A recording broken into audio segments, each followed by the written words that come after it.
Magnifico Rettore, Your Excellency Archbishop Delpini, Minister Gelmini,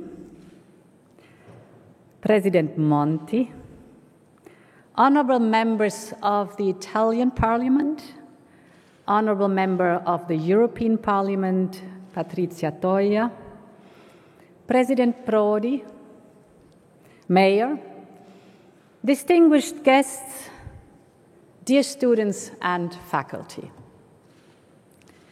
It is a great pleasure to be here with you today in this stunning hall, surrounded by art and history, but most importantly is for me that I'm very glad to be with you, the students and the teachers who will fill this ancient cloister with life, passing knowledge and values from one generation to the next. Today, we celebrate together the first century of Università Cattolica and the beginning of the 101st academic year. Since December 1921, Cattolica has raised generations of Italian leaders. The post-war generation who wrote Italy's constitution and rebuilt the country, and then the following generation of leaders who made Italy an industrial power and a strong democracy at the heart of Europe. Among them, there is also one of my predecessors as President of the European Commission, Romano Prodi, who is here with us today. Professore, what an honor. Thank you for being here.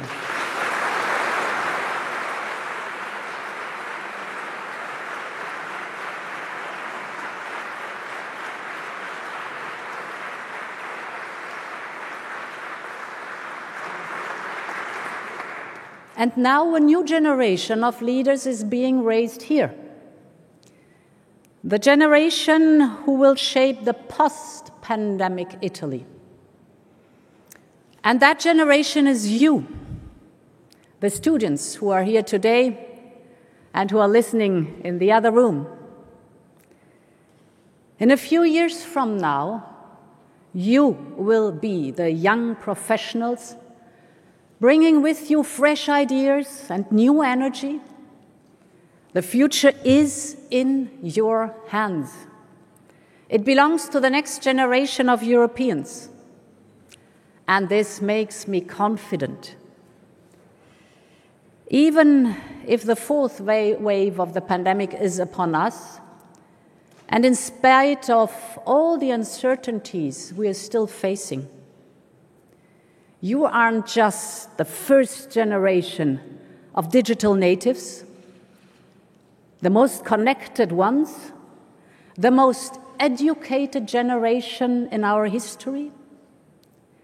You are also showing a great sense of responsibility towards the planet and towards people around you.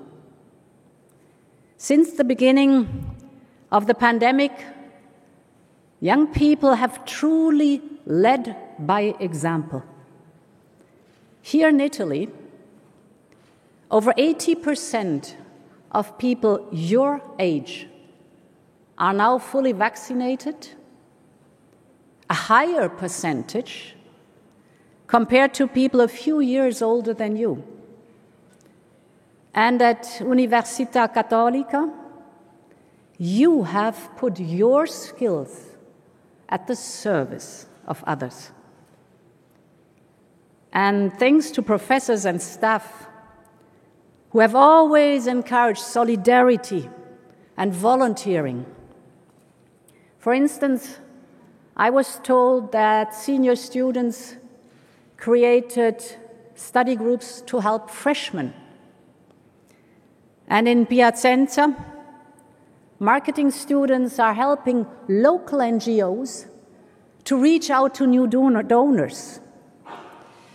In these 2 years, young Europeans have taught us so much.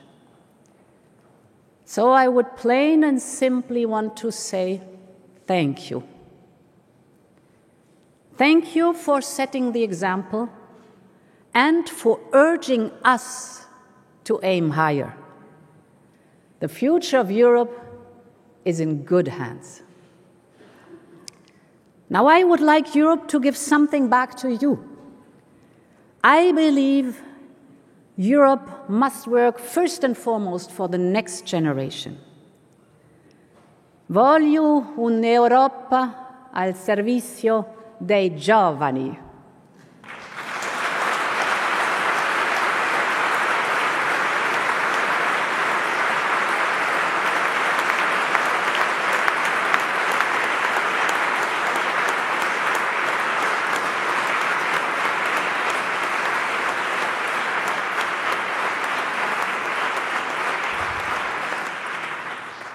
Because let's face it, the generation before you, the millennials, entered the jobs market in the middle of the financial crisis. For many of them, it took years before they could find their first job. In recent years, the situation has started to improve. But still, 1 young Italian in 4 does not have a job or does not study. So, of course, many of you are questioning the economy and the world you are inheriting from us, because too often they don't match your aspirations about life.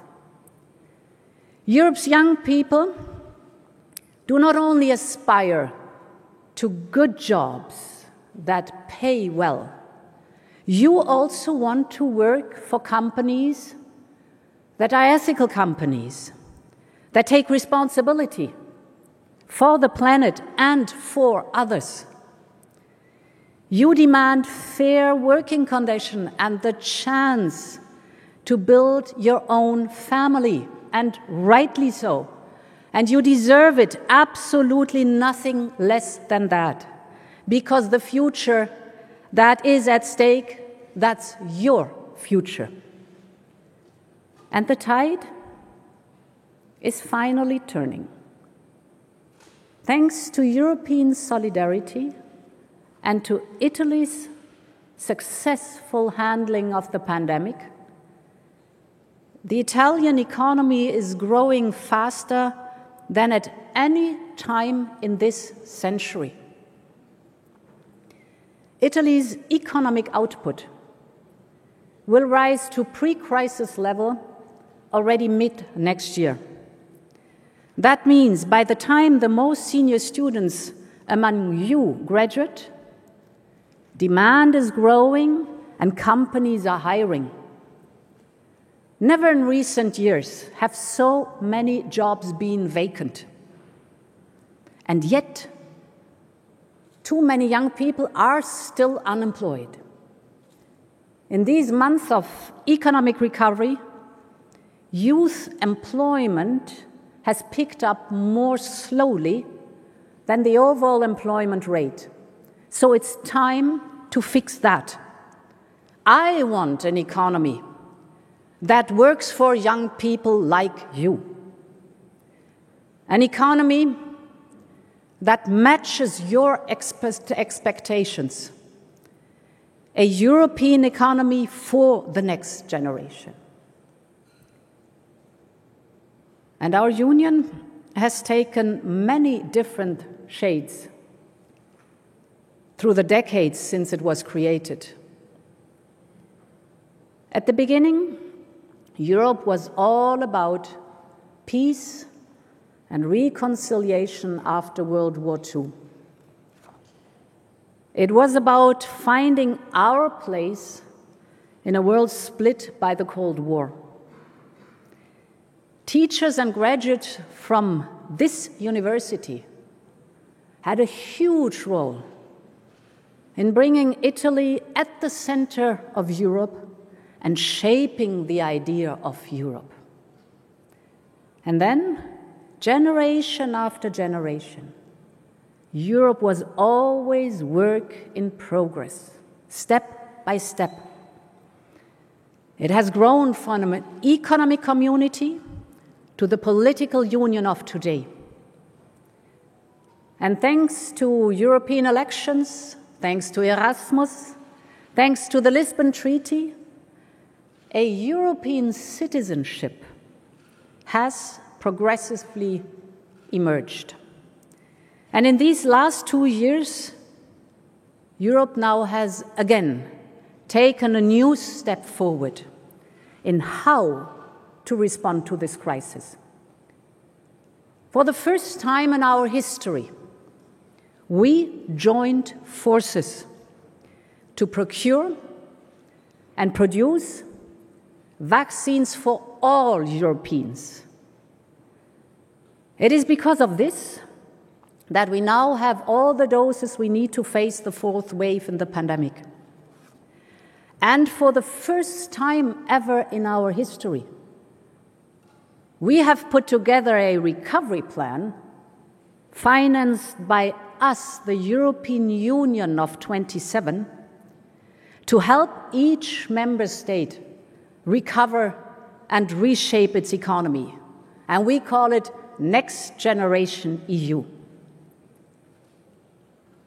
With these two decisions, we have already entered in a new phase of the history of our union. So what is this new union doing for your generation? What are the great risks and issues of our times that our union must address? What is our mission for the 2020s and beyond? I would like to answer with 3 words: planet, innovation, and democracy. Your generation is more aware of climate change and more vocal in demanding action than all previous generations, and rightly so. The impact of climate change are already upon us. These impacts will get worse and worse in the coming decades if we don't act now.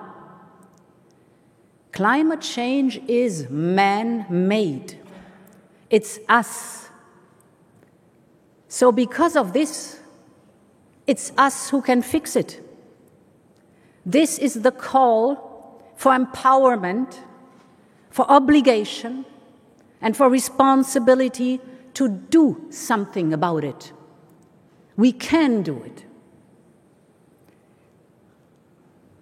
And you know what our future could look like if we are to stop the current trends. We will have a circular economy. The energy that will heat and cool our homes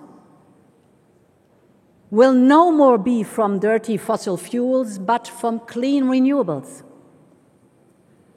The cars we will drive will be smart and electric or powered by clean hydrogen. Actually, most of us won't even need a car to go to work because cleaner alternatives will be available to all. And now, with Next Generation EU, we have the money to speed up the transition towards the sustainable economy you rightfully are calling for. The Italian recovery plan, financed by Next Generation EU, is investing, for example, in the new metro right here in Milan. Next Generation EU is helping Italians renovate their homes to cut energy consumptions and energy bills. It will build new high-speed railways and allow you, studenti fuori sede, to go back home faster.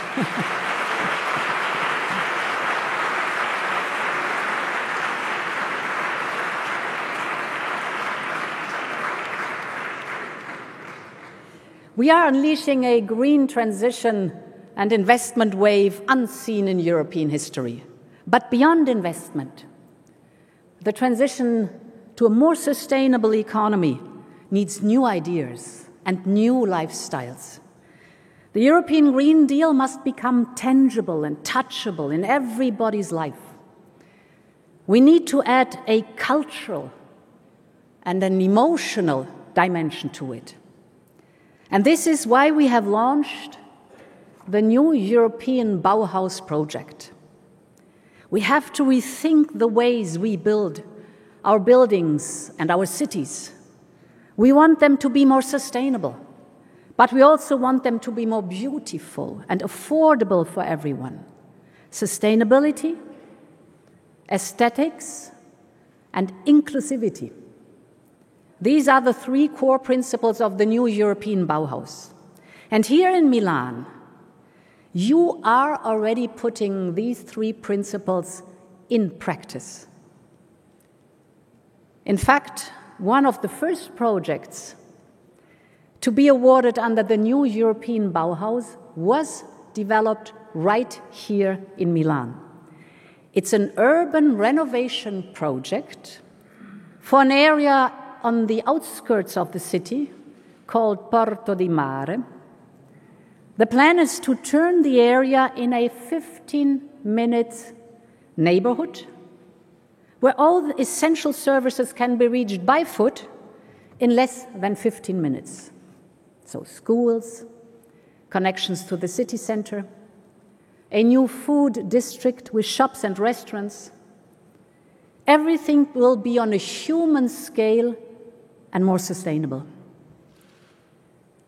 And with the new European Bauhaus and the European Green Deal, we can together co-create the Europe of the future.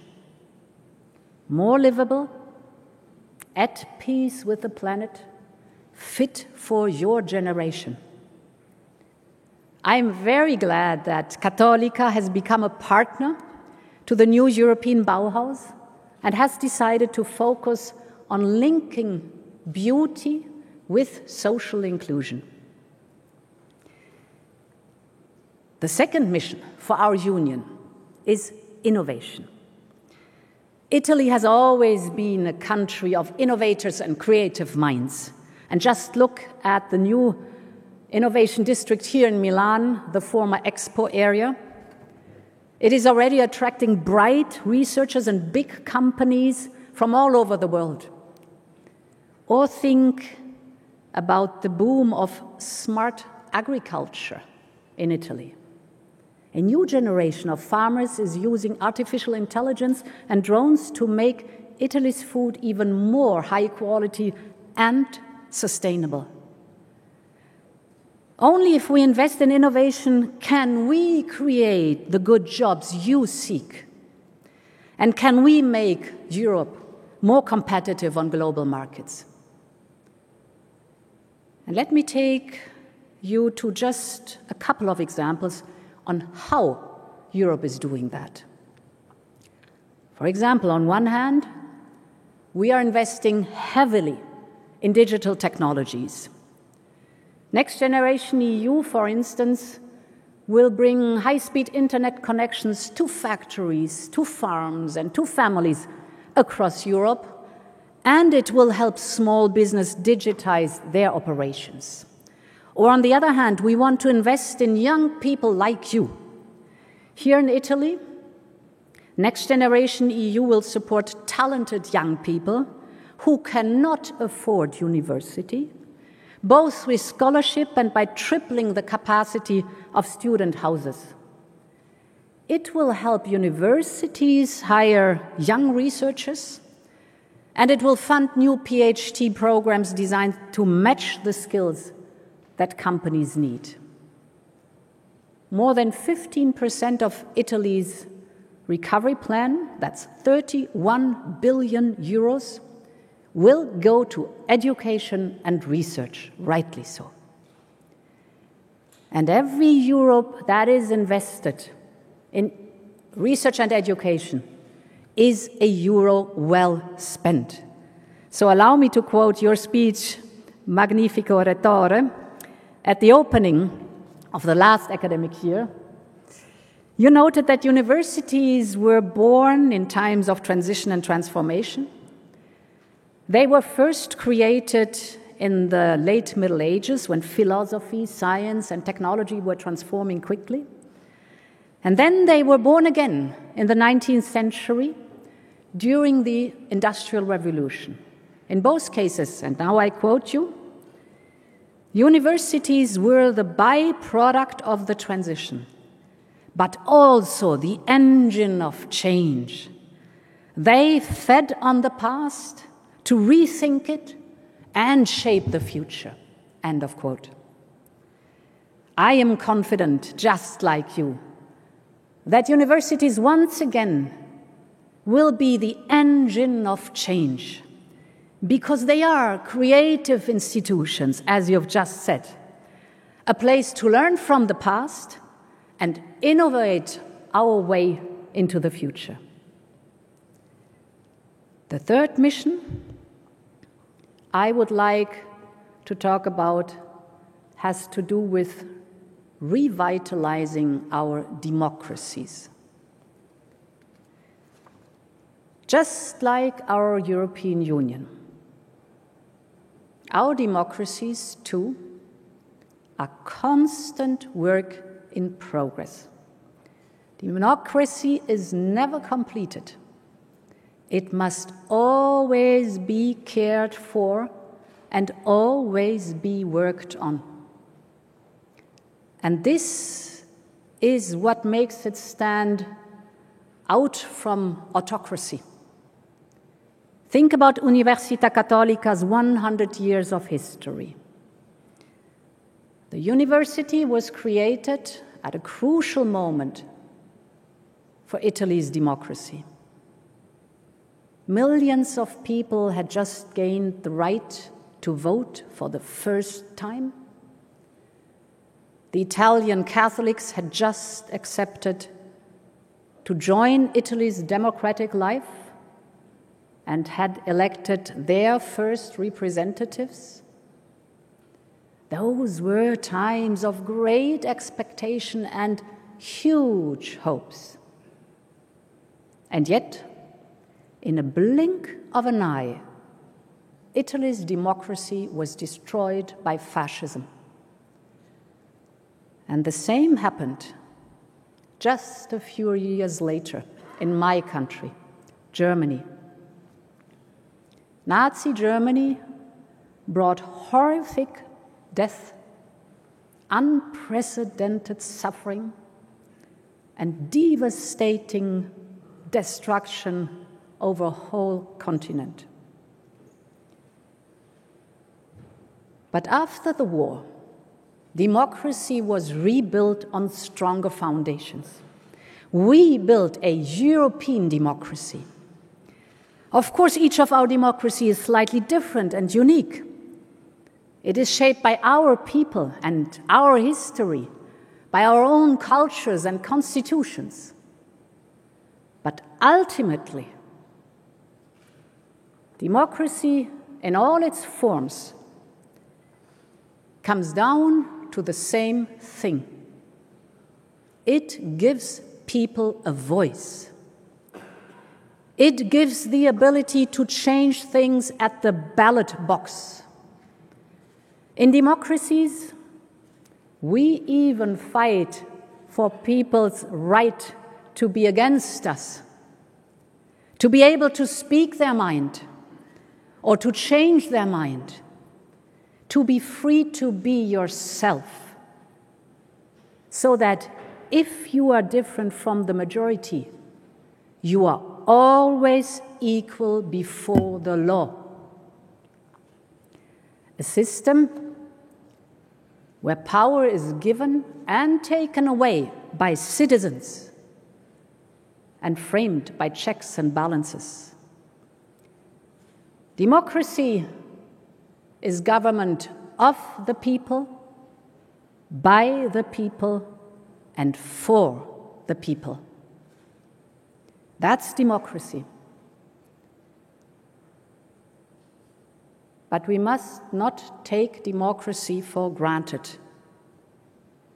Today, this democracy is facing new challenges. Much of our public debate happens on social platforms that are privately owned. And the opponents of democracy are using modern technologies to manipulate our democratic debate through systematic disinformation. They seek to muddy the waters so much that truth and facts become impossible to distinguish from lies and falsehoods. And this erodes and undermines public trust. I see it as our mission to both protect and expand our democracies. I want Europe to protect people from illegal content online and from disinformation, making social media platforms more responsible for the content they host. I want Europe to protect people from hate speech and hate crime, and thus adding them to the list of crimes in our treaties. I want Europe to protect our democracy from every kind of backsliding and protect the rule of law in every corner of our union.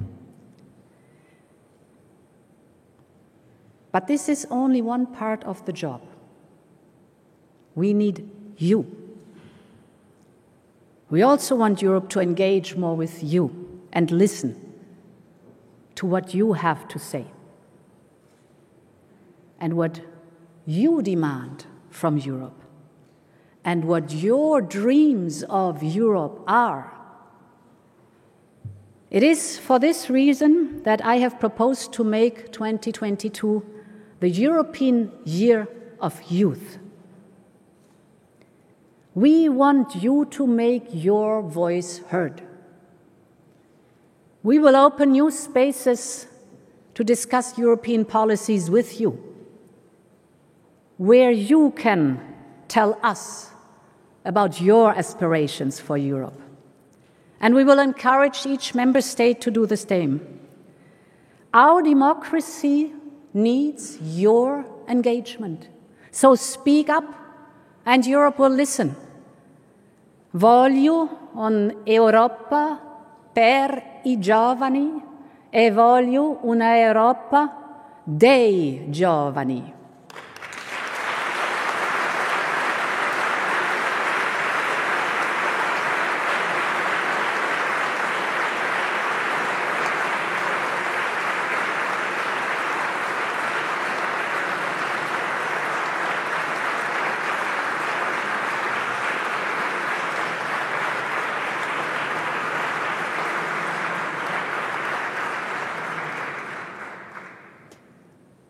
Last month, Pope Francis sent a powerful message to young people like you.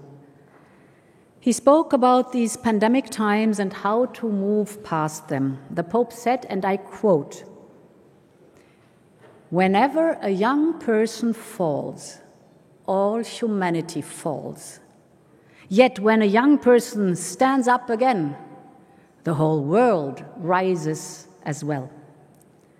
And he continued to say, "Dear young people, what a great potential you have in your hands. What great strength you have in your hearts. If our world is to arise, it needs your strength, your enthusiasm, and your passion." End of quote. This is true for the world, and even more so for our union. If you raise up, Europe will rise with you, because Europe belongs to you.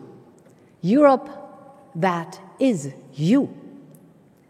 So let me conclude by wishing you a peaceful Christmas and a great new academic year here at Università Cattolica.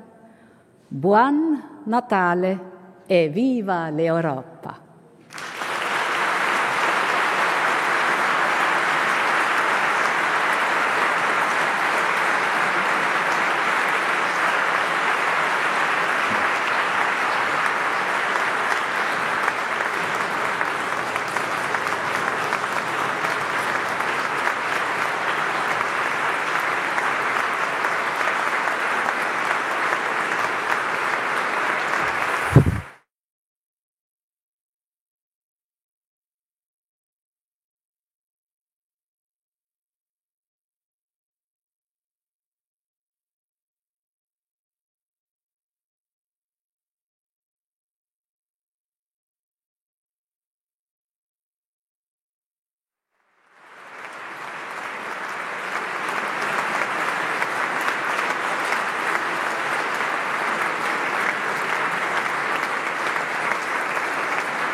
Ringrazio la Presidente per il suo discorso, del quale avevamo bisogno.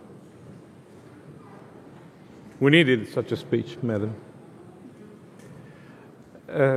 Ringrazio tutti i presenti che ci hanno onorato della loro partecipazione, le autorità, i colleghi, gli studenti, e dichiaro aperto l'anno accademico 2021-2022 dell'Università Cattolica del Sacro Cuore.